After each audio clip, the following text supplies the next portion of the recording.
IMDb top 250. Oh, did you watch the new Tenet trailer? I haven't seen it yet. No.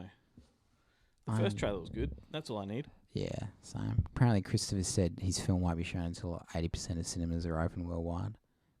Oh, well, first it was all about, I don't care about anything. Right. I'm just going to release it and be the champion of cinema. I thought he was fighting the good fight. All right, so IMDb top 250 as rated by IMDb users, perhaps the most famous of film lists today. Is that fair? I've not followed what they have to say for a long time. Same, but I feel like I feel like most people know what's number one. So what is number one? Well, number one. So this is actually hark back to a previous video. Do I get to guess? Oh, you guess. Sorry. Citizen Kane? No, not even. Hang on, I'm looking at the top 10, top 20. Citizen Kane not present at all. Really? Is it a classic in terms of vintage? No, it's like 90s. Oh, we're not talking Shawshank Redemption. We're talking Shawshank Redemption, number one. See, that's why I don't follow user guides. Oh, gosh, people. Number one, really? This is why I said in a prior video that it was overrated. This is what I'm talking about. That's what I'm dealing with here. Number one. Do you want to tell me what's number two? Actually, here we go. This might give you a clue. All right. Tell me what's number 2 and 3. They follow on from each other. All right. Not The Godfather. Yes. Number 2 is The Godfather. Number 3 is, of course... How does it feel to have The Godfather come in the shadows of Shawshank Redemption? And The Godfather Part 2. 2 and 3. It feels appalling. I'm just... If this is like someone's personal top 10 favourite films, sure, I could get around. I'd be like, mate, you've got Godfather 1 and 2 in your top 3. Isn't this list compiled of everyone's favourites? Apparently so. Wow. But if I'm going to look at a legitimate list and I've got Shawshank sitting number 1 above the two boys, I just can't stomach that. I'm sorry. Number 4, you're going to love this. All right. Number 4 is The Dark Knight. Come off it. How ridiculous is that? Do you like The Dark Knight? Yeah, but I don't love it. Yeah. So do you think... Oh, here's the thing. Do you think it's like... I mean, I know it's considered a classic. Do you think it should be considered a classic? No, not Okay. in any way, shape or form. Yeah. I don't think it's as good as Batman Begins. Well, there you go. I think it's 2 films in one and it's confusing. Confusing in the sense that why not break this into 2 and make it the trilogy? Yeah, okay. You know? Okay. Like bloody Two-Face hardly gets any time. Yeah, it's only on at the end. I think the film probably... I haven't seen it in years. I think it goes off the rails a little bit there, doesn't it, at the end? The final act is particularly disjointed. It's quite unengaging. It's like, hey, he's just become Two-Face. Let's kill him. Yeah. Yeah, it's a good point. What happened to him being a villain? Yeah, that's right. He could have reigned supreme in the third. I like the Dark... I mean, if you took Ledger out of the film, I think he's obviously superb. But I don't know if it would hold up. I need to watch it again. The first act is remarkable. Yeah. But I think Batman Begins is just a stronger film. Yeah, okay. I haven't seen that in years either. Either way, I think we're in agreement. It shouldn't be number 4. No, it's bullshit. Number 5, 12 Angry Men. That surprises me that's that high. How does that factor in when the other caliber of films is like Shawshank and... Yeah. I don't understand Dark Knight. Are you saying... it's a great film. Yeah, it's great. It's a fantastic film. I think it's a film that holds true in most eras. Yeah. Like, it's an ageless story. It's got those themes that are eternal, doesn't it? I mean, the interaction with all of those jurors and all that is... Justice. That's all very scripted and probably outdated. The dialogue I'm talking about. For sure. The themes that run through it, it's they're timeless. Well, you got racism, you got injustice, Yep. prejudice, all that stuff. It's a great film, 12 Angry Men. Not my personal favourite of Sydney's. William Friedkin did a sequel to that. A remake, I should say. Yeah, with Jack Lemmon. Yeah, that was a huge cast. Yeah. Was George C. Scott in it, I think? Maybe. I think it was like 90s. It's 90s, yeah. 90, I think, maybe. William Friedkin, what a director. That's an odd one. It was made for television. Yeah. Yeah, there you go. Yeah, 12 Angry Men. Look, I think it's a great film. Would I put it at number 5? No. But, I can't. It wouldn't even make like a top 100 list. No. I'm surprised that it's in there. Number 6. We're hitting Spielberg territory, mate. We've got Schindler's List. I can understand that one. I can pay that. If I had to go, yeah, I can pay that. Look, I will go so far as to say, of what you've read out so far, that, in my mind, if I had to guess, would be number 1. Schindler's? Yeah. Okay. Even above Godfather, maybe, arguably is or isn't as good, but I just think, sure, as far as popular opinion, yeah, That's the far better film. I think Schindler's List. I haven't seen again. I need to revisit this, but I think Schindler's List is a sensational film. It's a masterpiece. It is piece of it's brilliant. Yeah. I mean, and I'm nitpicking here. I know people. I don't know if I share this criticism. I do need to say it again. I know people do dig into the ending a bit, accusing it of sentimentality. I need to watch it again. I think that might be a little unfair. Yeah, definitely, because one, Spielberg is sentimental. That's right. That's him. So and this is a personal story. Yeah, and it's incredible. This is actually a little rant here. Terry Gilliam, I know you're not watching this, but if you are, you're a dog, said that he didn't think it was a good film because he quoted some Stanley Kubrick quote, which may not be accurate, where apparently Stanley said, "Oh, that wasn't the Holocaust because it had a happy ending. They survived."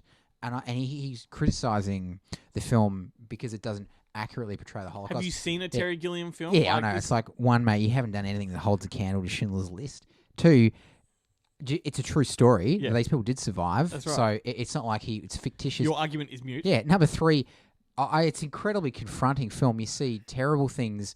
You see Ralph Fiennes' character is like an archetype of he's a picture of what happened or what they did to the 6 million people. He kills people at will. People get abused. You know, it's horrific. So I don't know how you can say it's even Michael Haneke, a guy at work told me this that the scene where they go to the gas chamber and it turns out they're just having a shower. Yeah. He criticised that as being like exploitive. But that is psychological torment. Yeah, that's right. Yeah, and it's like it gives you a taste. We all know what is implied. And this is not a happy ending by any means. Like we No. visit the survivors right at the end, right? And he's reminding us that the anguish lives on. Like the pain of the Holocaust is something that doesn't go away. Yeah, And that end scene gave birth to the Shiloh Foundation. that's right. Which is a very important foundation that Spielberg set up. Like It is. Yeah, I think it's a brilliant film. Yeah. And it's not above criticism just because of its subject. No. Obviously, but it's the best film made about the Holocaust as a subject, easily. I agree. I think The Penis is great, but Schindler's List is far and away brilliant. Ralph Fiennes. All right. Terry Gilliam, you're a dog. Number 7. Michael Haneke, asshole. Number 7. It's New Zealand film, The Return of the King. The third. Oh, get stuffed, mate. Oh. Number 7, Glenn. Ah, dear. Not even the best in the trilogy. No, it's probably the first. You would say the first? Yeah. Yeah. I like the third, but number 7, I mean, at least it's not I like Lord of the Rings, but I mean, come off it. At least it's not the Avengers, but it's I not. felt that way when the Oscars came around too. It's like, well, we've ignored the first two. They gave it 11 Oscars. Yeah, it's like, well, the third film, which is arguably just the end of the whole film. Yeah. Like it's one film. Yeah. We'll just give it to you because we, Yeah. 3.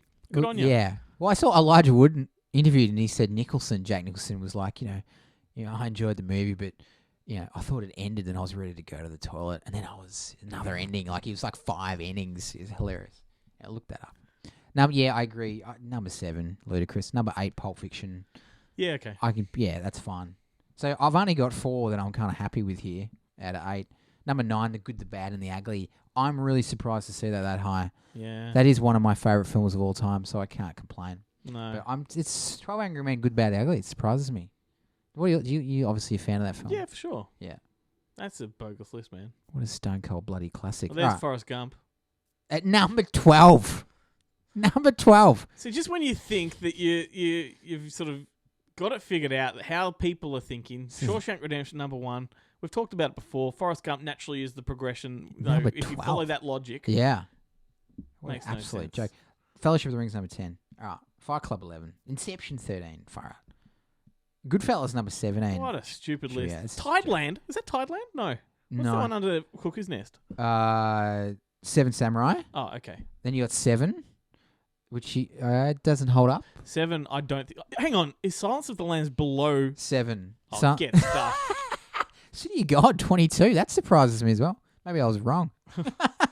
Life is Beautiful. Spare me, mate. Oh, now, Yeah, I can't. Parasite's 27. hang on, does that film get criticised for having, like, frivolous Holocaust Yeah, themes? if anything, that's aged a lot more. Yeah. Parasite 27. Oh, Staggering, my friend. Oh, okay. Do you know what?